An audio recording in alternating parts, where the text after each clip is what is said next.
शीतल तेजवानीच्या अटकेबाबत उच्च न्यायालयाचा मिश्र निकाल। पुण्यातील मुंढवा प्रकरणामध्ये तेजवानीची अटक वैध तर 2 बँक फसवणूक प्रकरणामध्ये अटक बेकायदा घोषित करून जामीन मंजूर।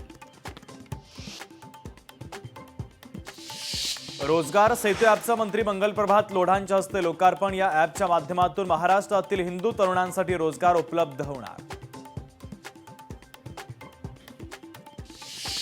सांगलीमध्ये राष्ट्रवादी पक्षांतर्गत संघर्ष आणखीन उफाळला। 35 पदाधिकाऱ्यांनी दिले शहर जिल्हाध्यक्षांकडे आपल्या पदाचे राजीनामे।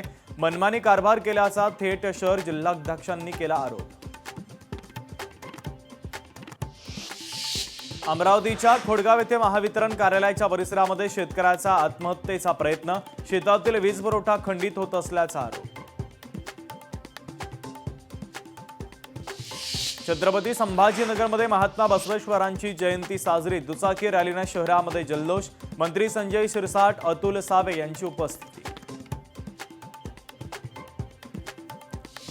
अक्षय तृतीयेच्या निमित्ताने जळगावमध्ये पुरणपोळी खरेदीसाठी ग्राहकांची झुंबड। खानदेशची प्रसिद्ध असलेली खापरावरची पुरणपोळी खरेदी करण्यासाठी ग्राहकांच्या लांबच लांब रांगा। मलेशियातील सबाहमध्ये लागलेल्या आगीमध्ये सुमारे 1000 घरं जळून खाक। आगीनं 9000 रहिवाशांना फटका। सुदैवानं जीवितहानी नाही। उपमुख्यमंत्री एकनाथ शिंदे सोमवारी साताऱ्याच्या दौऱ्यावर। गांधी मैदानावर शिंदेंची प्रथमच जाहीर सभा। शिवसेना जिल्हा संपर्क प्रमुख शरद कणसे यांची माहिती। पुण्यातील श्रीमंत भाऊसाहेब रंगारी गणपतीला 7000 आंब्यांचा महानैवेद्य। अक्षय तृतीयेच्या शुभ मुहूर्तावर ट्रस्टच्या वतीनं आंबा महोत्सव। बीड जिल्हा दुष्काळाच्या उंबरठ्यावर, मात्र तलावातून पाणी उपसा सुरूच। पाणी उपसा थांबवण्याचे पाटबंधारे विभागाला आदेश। अंमलबजावणी होत नसल्यानं प्रशासनाच्या कारभारावर प्रश्नचिन्ह।